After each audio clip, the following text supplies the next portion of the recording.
le fait d'avoir des parents bien nantis ou le fait qu'ils aient une intelligence plus ou moins supérieure à la moyenne, ou est-ce que ces gens-là, on va les laisser, on va les écarter, est-ce qu'on va créer deux sortes d'écoles, des écoles pour m'excuser l'expression, attardés mentaux, et une école pour les plus intelligents, les plus nantis, les plus... Il y a un vrai débat actuel. Donc ce débat-là, nous nous échappons pas. D'une manière ou d'une autre, les trois niveaux, le niveau des valeurs, le niveau de l'organisation ou des structures, le niveau de la gestion, le niveau des outils, c'est un débat auquel tous les systèmes de gouvernance actuellement, que ce soit les États-Unis, que ce soit l'Angleterre, que ce soit les systèmes anglo-saxons ou soit les systèmes d'inspiration française ou anglophone, francophone, tous les systèmes, y compris les systèmes qui ne sont ni anglo-saxons ni francophones, qui sont comme le nôtre, qui sont des hybrides, des systèmes hybrides, ce que nous appelons des systèmes hybrides, un peu de tout. Les Turcs sont passés par là, la civilisation arabo-musulmane a laissé quelques traces, l'héritage colonial, l'influence des pays de l'OCDE, tout est là et donc on va construire ce que nous appelons aujourd'hui des systèmes hybrides. Parfois ça fonctionne pas. Pourquoi par exemple la Tunisie, je cite le cas Tunisie très très souvent parce que c'est un cas sur le plan administratif qui fonctionne. Pourquoi le cas tunisien aujourd'hui avance très bien sur la réforme, le Maroc plus ou moins et l'Algérie on est quand même, le système de gouvernance algérien est il tarde en tous les cas de toute manière, il tarde à se réformer. Je dis bien à se réformer. Quels sont les critères, quels sont les facteurs qui expliquent cette lenteur que nous avons? Il faut l'admettre, on n'est pas là pour faire l'éloge des systèmes, on est là juste pour faire un constat. Le constat est là, c'est que le système administratif, le système de gouvernance dans sa totalité, celui des valeurs, de l'organisation, de la gestion et des outils, éprouve quelques difficultés, mais des difficultés qui sont énormes. Je ne vous apprends rien, par exemple, en matière d'investissement. Aujourd'hui, en Algérie, depuis 2005 à nos jours, j'ai quelques statistiques, et il y a quand même plus, minimum, en tous les cas, 13 000 à 14 000 dossiers d'investissement qui ont été résolus dans un délai quand même de 1 an et plus. C'est-à-dire que ce sont des indicateurs seulement. Aujourd'hui, on a dépensé énormément d'argent. Là, je reprends les termes qui ont été formulés par les rédacteurs de ce fameux rapport d'État en 2005.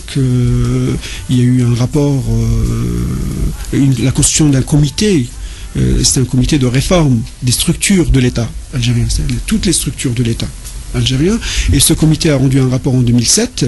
Dans ce rapport-là, il est explicitement dit que la réforme administrative en Algérie, c'est la pierre angulaire du développement, certes, et on reconnaît ça, tous les rédacteurs, il y en avait 70 membres de tous les... Et c'est un comité qui a été installé par la présidence en plus. C'est-à-dire il avait une carte blanche. Vous savez, dans certains pays, c'est juste un petit secrétariat quelque part à la modernisation. En Algérie, c'est la présidence. En Tunisie, c'est la présidence tunisienne qui a piloté et qui pilote encore le dossier de la réforme. Je connais très très bien le dossier. Je pense Asma Amar est là aussi pour attester, puisque nous participons tous les deux à un programme qui a été mis en place en Tunisie pour la formation des hauts cadres de la République.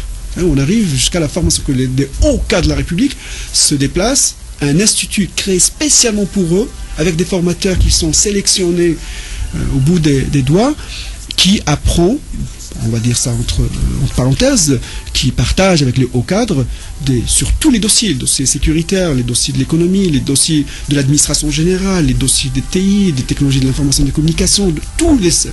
et qui sont sélectionnés par la présidence tunisienne elle-même. Et donc en Algérie, il y a eu une démarche en 2005 dans ce sens. Au Maroc, il y a eu aussi une démarche qui commence à donner des résultats significatifs et une avancée considérable par rapport aux autres pays de la région, notamment tout ce qui concerne par exemple les transactions électroniques du gouvernement, ce qu'on appelle le e-gov, le gouvernement électronique, ce qu'ils appellent l'administration électronique, parce que le gouvernement, ça fait un peu trop politique. Et ça fait partie aussi des valeurs. Ça fait partie des valeurs. Quand les politiques, ce que nous appelons les décideurs en Algérie, ne veulent pas utiliser tel ou tel concept, c'est parce qu'ils les interpellent dans leurs valeurs. Et c'est tout à fait légitime, tout à fait normal. En France, l'an dernier, j'ai quand même passé 1 an à l'ENA de Paris, à l'ENA de Strasbourg, dans le cadre de la chaire dont je suis titulaire. Et donc j'ai eu l'occasion de rencontrer quelques hauts responsables de la République. C'est la même chose. Ils ont aussi tout ce qui concerne performance dans la gestion publique, tout ce qui concerne les indicateurs, les tableaux de bord de gestion, tout ça. Ils font un blocage, mais c'est un blocage de valeur. C'est-à-dire, pour eux, ça ne se fait pas que la fonction publique ou que la haute administration soit évaluée. C'est pas encore entré dans les mœurs. C'est pas encore quelque chose qui se fait. Donc on ne peut pas l'imaginer. Et donc c'est tout à fait légitime. Je reviendrai sur ces éléments-là qui empêchent la transformation du système et des institutions algériennes et marocaines et tunisiennes vers une vraie réforme, qui les empêchent en tous les cas de se réformer. Et donc dans ce rapport, pour revenir là-dessus, dans ce rapport qui a été, et c'est un rapport volumineux, 70 personnes qui ont été mandatées par le président de la République, ayant un mandat, je dirais trop général à mon goût, mais on peut dire précis par rapport à un mandat, une mission, c'est d'aller rencontrer tous les ministres, tous les secrétaires généraux, tous les responsables des dossiers stratégiques et de voir avec eux pourquoi, par exemple, des décisions d'investissement attendent sur le bureau 1 an et plus. Pourquoi 13 000 à 14 000 décisions en 2005 attendaient au moment où on avait besoin de l'investissement, les IDE, les investissements directs à l'étranger. Et donc, mais il y a des raisons, là. Bien sûr, le commun des mortels, que nous sommes, on voit ça comme une lenteur administrative, une bureaucratie malsaine. Mais derrière ça, je peux vous dire qu'il y a des complexités, et il y a des complications, et il y a un niveau de complexité qui est extrêmement difficile à cerner de manière, j'allais dire, systématique, de manière structurée, organisée, pour qu'on puisse le faire bouger. Parce qu'il faut comprendre qu'est-ce qui se passe pour faire bouger les choses, pour ne pas ajouter à la complexité de l'intellectuel, mais plutôt un pragmatisme. Et donc, sur les 4 niveaux, nous avons aujourd'hui, nous avons remarqué que dans les systèmes de gouvernance, que ce soit le système algérien ou autre, sur les 4 niveaux, il y a des vraies questions à résoudre. Bien sûr, il y a 2 facteurs aujourd'hui qui sont en train de condamner ces institutions à l'évolution. On n'a pas le choix. Je rencontre au passage à Alger ou à Paris, quelques décideurs, et puis ils se posent la question, est-ce qu'on doit? Donc j'ai dit, on n'a pas le choix. Non, c'est pas juste on doit, on n'a pas le choix. Et il y a une question démographique qui va vous rattraper. Il y a une question économique qui va vous rattraper. 14 000 décisions qui attendent d'investissement, c'est à peu près 1 demi-million d'emplois ratés. C'est à peu près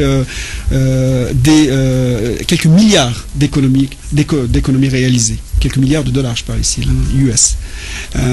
C'est une frustration sociale et j'allais dire, des complexités même juridico-administratives et juridico-politiques et économiques et sécuritaires à élucider, à faire sortir. Mais pourquoi on n'est pas capable de faire ça? Les institutions internationales vont agir sur le système algérien de 3 manières, qu'ils le veuillent ou non. Il y a une manière mimétique. On voit que nos amis tunisiens sont en train d'avancer. Et par mimétisme, on appelle ça le mimétisme.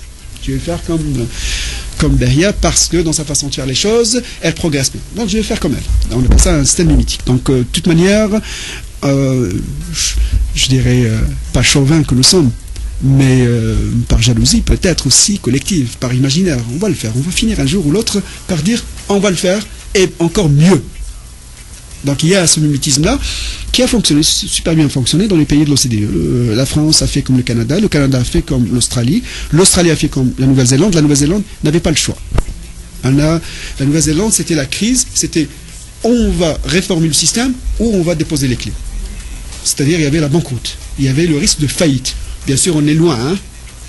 En Algérie on est loin de la faillite, parce qu'il y a un potentiel, il y a un gisement à la fois aurifère, pétrolier ou pétrolifère et tout ce qu'on veut.